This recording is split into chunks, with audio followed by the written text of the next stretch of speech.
Analyzing a team's chances at a championship in any sport begins with the roster. Having the Jimmies and the Joes, as great coaches like the legendary Lou Holtz like to say, is a must in order to compete, and make no mistake, the Houston Texans enter their 17th season in existence with the best set of Jimmies and Joes, and Deshaun's and DeAndres that they've had in franchise history. However, more than any other sport, the schedule itself matters in football. In baseball, aside from some variable throw-in interleague games, teams play the same schedule of 162 games every year. In the NBA, same thing, virtually the same schedule. However, in the NFL, you only get 16 games, and aside from your division, the opponents change every year. Also, because of the scarcity of games, the road atmosphere is likely to be off the chain each Sunday, or Thursday, or Monday. And that's the other thing, the NFL's schedule has so many nuances to when certain games are played that not all games are created even close to equal. In the NBA, you might catch a tough opponent on the back end of a back-to-back, but in the NFL, you might catch the Patriots on the road on a Thursday night game, 3 days after playing Chiefs, as the Texans did in 2016. This season, as a follow-up, the Texans play the Patriots on the road in Week 1, with a ton of rest, fully healthy. So yeah, on the schedule both games are listed as at New England, but very different circumstances. With that said, there are a lot of reasons to be excited about the Texans' schedule in 2018 aligning with the improved talent level across the board. First, here is that schedule. Week 1, Sun 9/9 at New England, noon. Week 2, Sun 9/16 at Tennessee, noon. Week 3, Sun 9/23 versus NY Giants, noon. Week 4, Sun 9/30 at Indianapolis, noon. Week 5, Sun 10/7 versus Dallas, 7:20 p.m.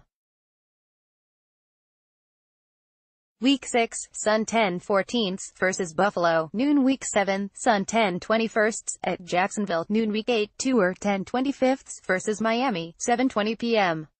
Week 9, Sun 11/4 at Denver, 3:05 p.m.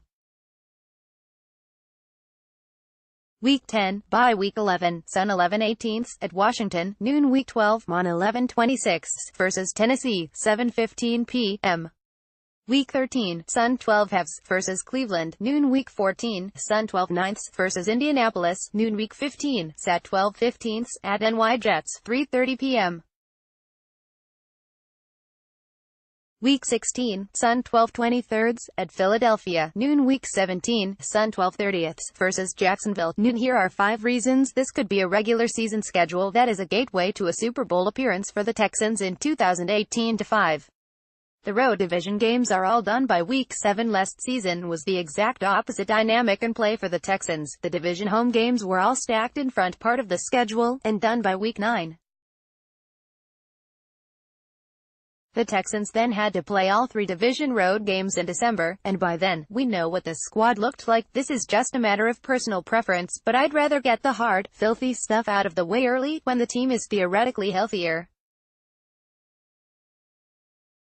For record, I run my life this way. When eating a plate of food, I always get the green veggies out of the way early so I can enjoy the rest of the non-rabbit food portion of the plate. If the Texans get through the early part of the schedule 4-3, very doable. The back end of the schedule, with 0 division road games, looks like it's leading to double-digit wins for the season. 4. The 3 primetime games are all at home, and none versus a team better than 9-7 last year. Primetime games, especially on the road, have generally been a problem for this team, a phenomenon that predates the Bill O'Brien era. I was surprised when the schedule came out that the Texans only have 3 primetime games, including the mandatory Thursday game, just because, well, because Deshaun Watson. Instead, the Texans have only 3 primetime games, and all 3 are at home, against Dallas, Miami, and Tennessee.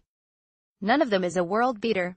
Hell, if Ryan Tannehill gets injured, an annual tradition, we may get the Brockster in Week 8. 3. The variable games are done. CLV. If you follow the NFL, you know how an NFL schedule is constructed. 6 division games, 3 home, 3 away, 1 full division crossover in the AFC and the NFC, all set in stone in perpetuity, and 2 variable games, based on the previous year's results. This season, the last-place Texans get the last-place teams from 2017 in the AFC North and AFC West. Those games are home against the Browns, Texans already favored by over a touchdown, and on the road against Denver, a pick-em, but the Broncos have a chance to be terrible, even fully healthy. Conversely, the Jags, who are the Texans' main competition for the title in the AFC South, have to play the Steelers and the Chiefs. In a race that could come down to one game, this is material. A silver lining for sucking and becoming AM'ASH unit in 2017. Who knew, too? The bye week is Week 10. Placement of the bye week is a big key to balancing out the schedule, as well. Bye weeks serve two purposes: rest for the banged-up players, and a chance to make changes at key positions, mostly QB, with an extra week to prepare. Bye weeks begin in Week 4, which is way too soon for a team with no quarterback issues. For the Texans, a Week 10 bye is perfect to recuperate as much as possible for the stretch run. 1. The QB slate is far from daunting. This, to me, is the biggest key, because it combines schedule with talent, the perfect storm of circumstance with Jimmys and Joes, barring injury. Here is the list will likely starting QBs the Texans will face. Week 1, Tom Brady. Week 2, Marcus Mariota. Week 3, Eli Manning. Week 4, Andrew Luck. Week 5, Dak Prescott. Week 6, Nathan Peterman or Josh Allen. Week 7, Blake Bortles. Week 8, Ryan Tannehill, but maybe Brock. Week 9, Case Keenum. Week 10, bye Week 11, Alex Smith. Week 12, Marcus Mariota. Week 13, Baker Mayfield or Tyrod Taylor. Week 14, Andrew Luck. Week 15, Sam Darnold. Week 16, Carson Wentz. Week 17, Blake Bortles. This is about as good a QB dance card as one could expect, considering the following. 1. There are only two opposing quarterbacks I'd give the definitive edge to over Watson. One is Brady in the opener, and the other is Wentz in the penultimate game of the regular season. A few others are respectable: Prescott, Smith, and a healthy Luck, but overall, Watson will have a big edge over his counterpart. 2. There is a decent chance that Andrew Luck won't be close to peak Luck ever again due to his shoulder issues. 3. The Texans could face as many as 3 of the highly drafted rookies: Mayfield, Darnold, Allen, which has to have Romeo Crennel licking his chops. My prediction for the season is 10-6, but if Deshaun Watson and the defense stay healthy, 11-5 or even 12-4 are possibilities. Listen to Sean Pendergast on Sports Radio 610 from 2 to 6 p.m. weekdays. Also, follow him on Twitter at http://twitter.com/StPendergast and like him on Facebook at https://www.facebook.com/StPendergast.